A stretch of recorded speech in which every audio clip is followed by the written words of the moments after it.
I'm reading more from the memoir of 40 autobiography of David Roy Smith. It's part 12. He goes to New York.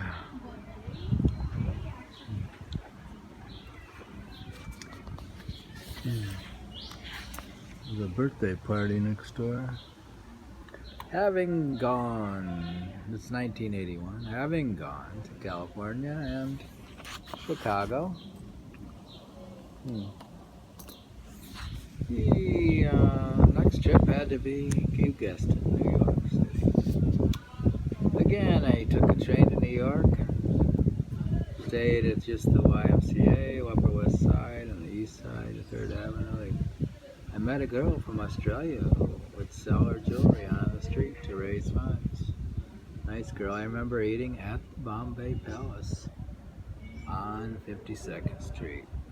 Back then, it was 1981. Same place was still there by 2007. I went back there in 2007 for a brunch. In 2007, I was working at Deffa Bank at 623 Fifth Avenue, which was above Saks Fifth Avenue, 23rd floor.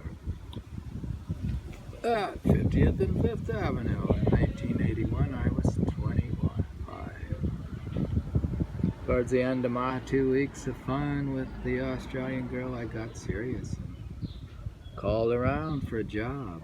I called Refco, and Bob Lostal was looking for a trading assistant. I started making $10,000 a year. I got an apartment at 161 West 78th Street between Columbus and Amsterdam. It was a small studio which had to share the bathroom. The rent was low at about $178 a month.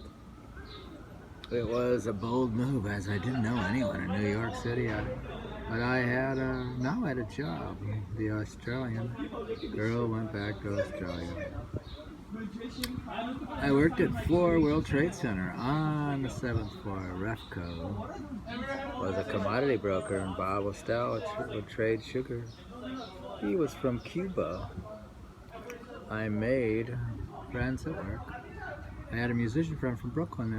There was Amanda, a British nanny. She was a sassy girl with thick lips and a big, chunky body, but fairly attractive. I enjoyed listening to her accent and funny comments. Here's my interview. So, you'd like to break into the commodities field, would you, son?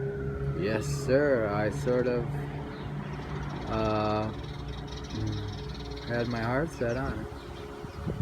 You realize, of course, our training program is extremely rigorous, long hours, low pay. I've heard, but I'm interested in, I'd like to take a shot for a few months. A few months, Mr. Harris.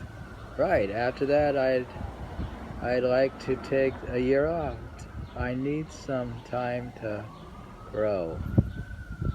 What do you mean, you grow? You mean agribusiness? No, as a person, I am not quite as mature as I'd like to be. Trudeau. Well, that was my interview.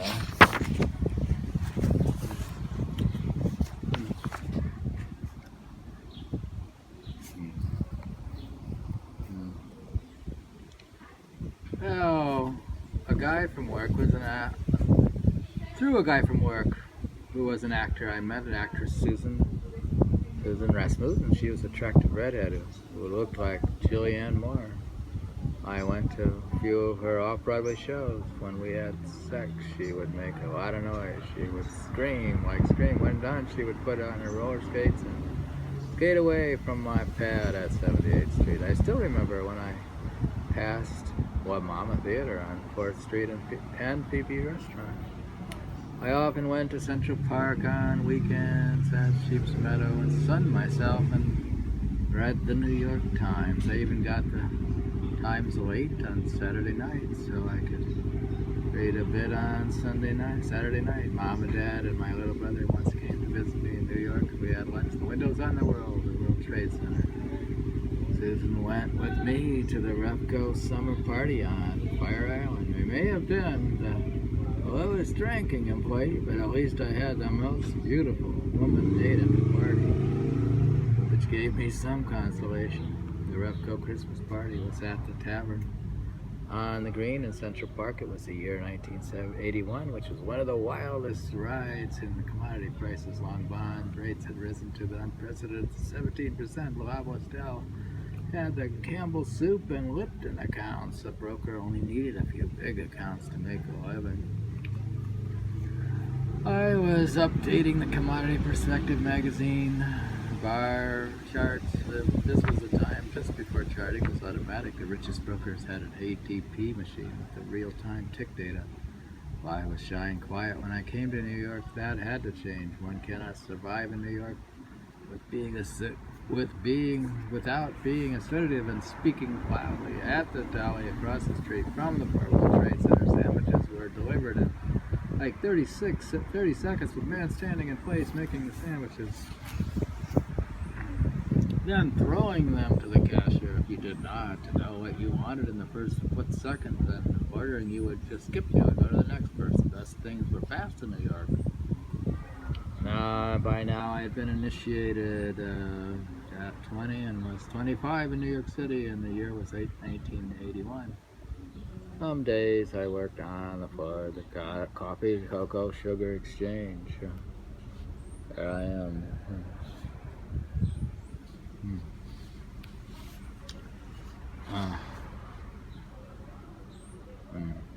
I was at the order desk. I was standing desk. That's long before it's fashionable. A standing desk, something that only became fashionable decades later. I didn't realize it was at first.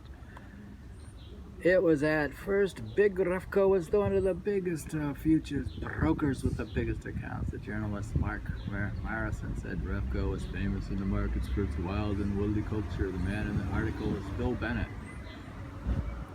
The article goes on to say that Refco was the broker for Hillary Clinton's commodities trading windfall. Back then, one of the main functions of the floor broker was to gather feedback on who was doing what, like Merrill was buying 1,000 or Wilton was selling 300, 500. It became increasingly apparent that it was none other than Refco that was the big mover and shaker. I later got a job with what was most likely the biggest coffee broker, named Guillermo Sarmiento and his brother Darius. My salary was increased to $18,000 a year. 3 orders were gigantic, so that even their orders were gigantic. So whatever direction they were trading would move the market at the point. There was no such concept of front running in commodity futures trading. To easily make money, all I had to do is put in a small order and just before the giant ones come in. Sarmiento's actually encouraged me to do this. That to them, personal trading would keep you alert and focused if you have some skin in the game. Who knows how much I would have made if I had taken full advantage of this opportunity. At the time, Guillermo was bullish on coffee and sure enough overtime. I worked there, coffee was moving straight up.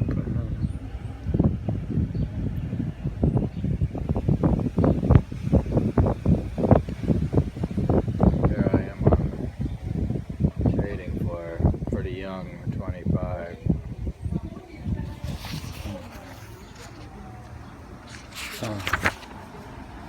That's the commodity prospectus. Standing chartist, actually. I got on the list, so I'm a chartist.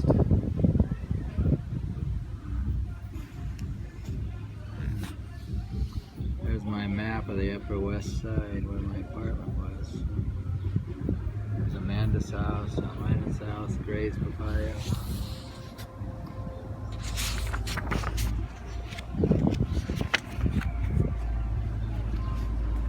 Amanda's house was. Anyways, Amanda's house was with a rich client, as you can see on the map. She was on the Upper West End Avenue, which was some of the best apartments family. She, of course, had a little nanny room. I had a weakness for foreign accents, so I enjoyed listening to her blabber. There was a film called Sunday Like Rain about a nanny on West End Avenue. That's the end of the part 12.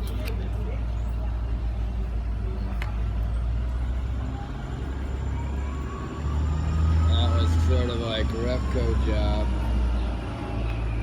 and moved to New York, NYC. That's reading from the memoir to 40 autobiography of David R. Smith. There's my mermaid. That's all that's left. Scary.